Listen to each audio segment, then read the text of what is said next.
couple months ago, my girlfriend gave me a Christmas gift request. All she told me was she wanted something to display some plants and some books. And that was it. So I spent a while thinking about what to make her, and I ended up coming up with this slatted tabletop design for a shelf. And I really decided to keep designing and figuring out how everything would fit together while I built it, which isn't the most practical way to work, but I think it's really fun for a project like this. And this is the basic shape that I ended up with. So I hopped on over to the CNC and started cutting some parts, and the router literally exploded. Some other people had the same issue with this router, and the bearings just aren't very good. And I can replace them if I want, but I decided to go ahead and upgrade to just a nicer Makita router that shouldn't have issues with that.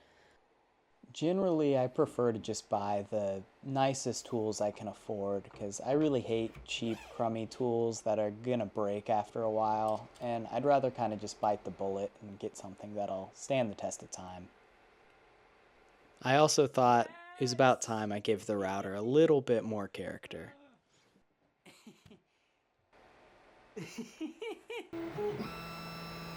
Okay, so now that the router is not going to crap its pants, I can start cutting out some actual parts for real.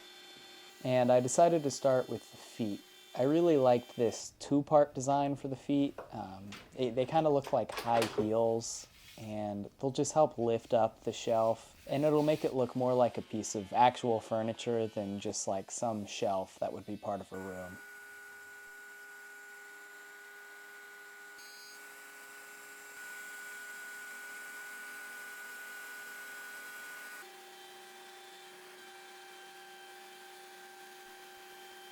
I could have made these interlocking pieces for the shelf using a table saw and a dado stack, but I realized I have a CNC, and if I do it like this, everything will just be more precise, and it's going to save me some headache in the long run.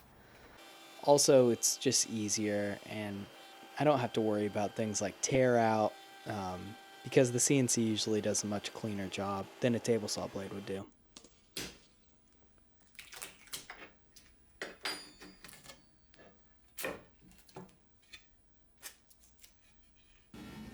I also recently have started going to my local makerspace, the Dallas Makerspace, and they have some pretty incredible tools there, so it's a lot nicer than my shop when I can drive on over and work there.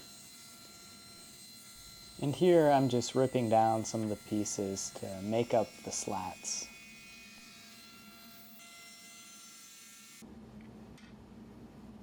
I also had to trim every part down to length, and because there were two different shelves, there ended up being a lot of different parts that would lock together. And thankfully I only screwed up a couple parts, so I didn't have to go back and remake anything. Just test fitting everything here. I was really happy with how it was fitting together. All my tolerances were really good, and I think cutting everything out on the CNC was the right choice. Okay, now I'll talk about why I made the feet in two parts. And the main reason is grain orientation. So, to try to explain this, if I made a foot with the wood grain going all one way, then one of the legs would have what's called short grain, and it would want to snap there.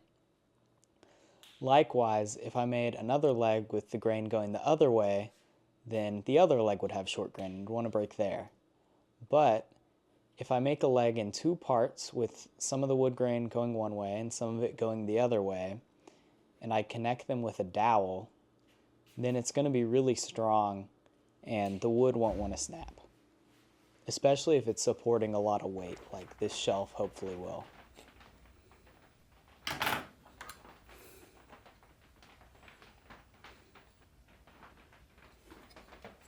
So now I'm going to use this handy dowel jig that centers a drill bit and makes it easy to align holes. So when I glue up these two leg parts, they'll have a dowel in the middle and they'll be nice and strong.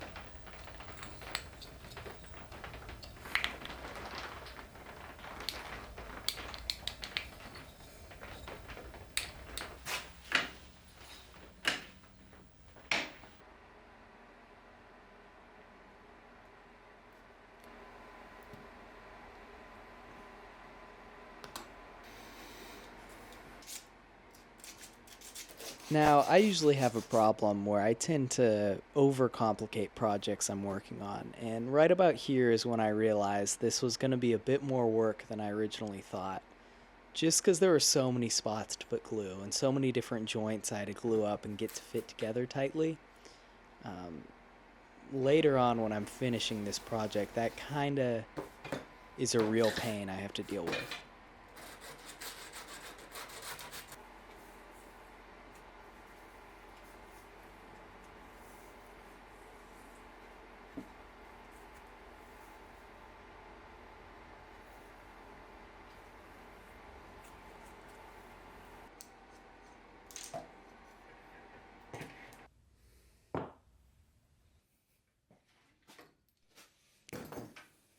Taking the shelves out of the clamps, I was really excited with how they were coming together, especially because I was kind of winging a lot of the design. But everything was lining up pretty nice. I just had a hand plane some parts to get everything flush. I also saw this trick earlier where you can clamp two boards to each side of end grain, and it kind of compresses the grain and helps it cut better on a plane, and that seemed to work really good. And it also eliminated tear out I was having.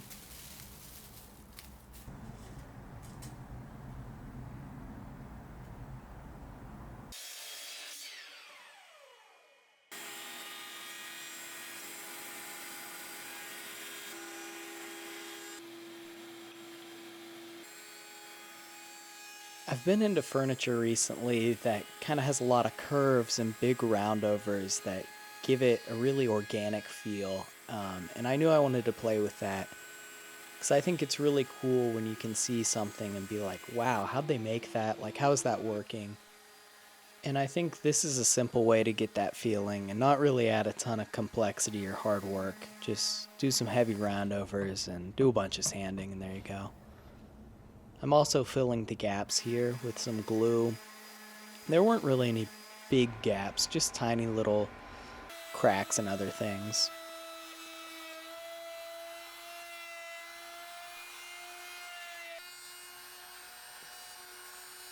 I decided the best way for all these parts to fit together would be doing these like half mortises routed out and then knocking off a notch from each of the upright parts. So it would be pretty strong, and still hopefully look elegant when I was done.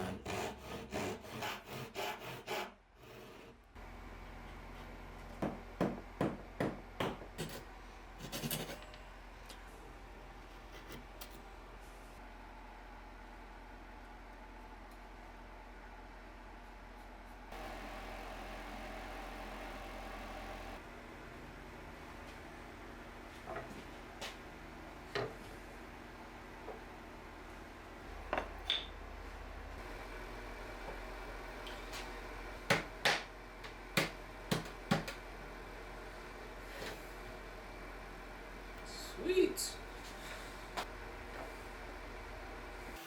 I honestly forgot to make this part, so now I'm making it now. This is going to be a little arm to hang jewelry or keys or really whatever she wants on it. It's probably not the most practical feature, to be honest, but I liked how it looked and I thought it kind of helped balance out the design. Just like the legs, I'm making it in two parts so the grain direction is correct and the part won't just snap if you put a little bit of weight on it.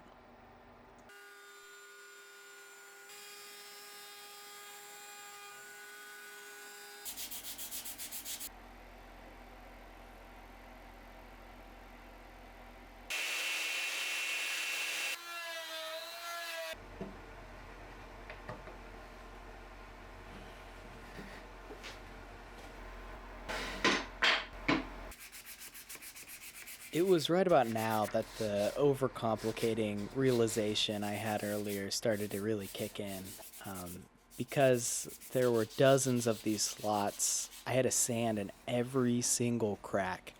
And that ended up taking hours of time, especially because I wanted to just break the edge on all the corners and not really have a round over, but just kind of soften up the edge. And so to sand that all was really a pain, especially for my fingers sanding in all those cracks.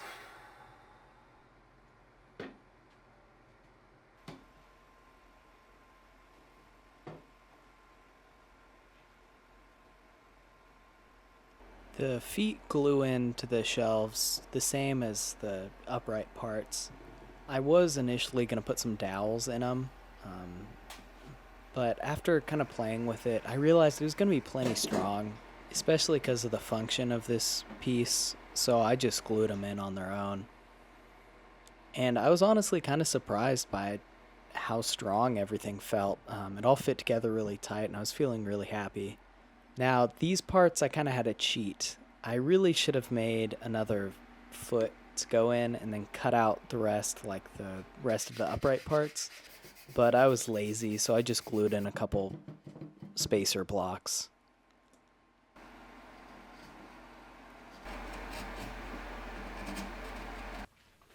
Now I'm raising the grain of the wood with a damp cloth. This helps the finish quality a lot. Basically, some of the wood fibers will pop up when you hit them with that damp cloth, and you can sand them off, and everything will just look smoother. But like I said, the sanding for this project really was a pain.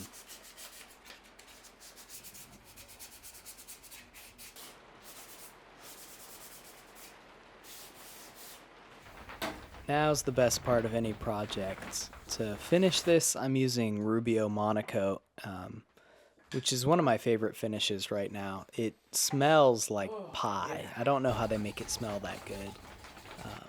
But it's a pretty safe finish to use, and it just has like a really tough, durable finish, but it also really pops the grain, and I think it looks amazing, especially on a wood like walnut. When I was doing this, I was also super happy with how the edges of everything were coming out in the joinery. Finishing any project is really the most fun part because you get to see it all come together, and it's also not really stressful. Um, it's kind of more like painting or something like that. Another nice thing about using Rubio is basically you just work it on and then buff it off with a cloth and you're done. I did have to get in all those little cracks, but it really wasn't too bad. I really enjoyed making this, and I'm really happy with how it came out. I really would like to make more tiny furniture like this in the future, so let me know what you think in the comments.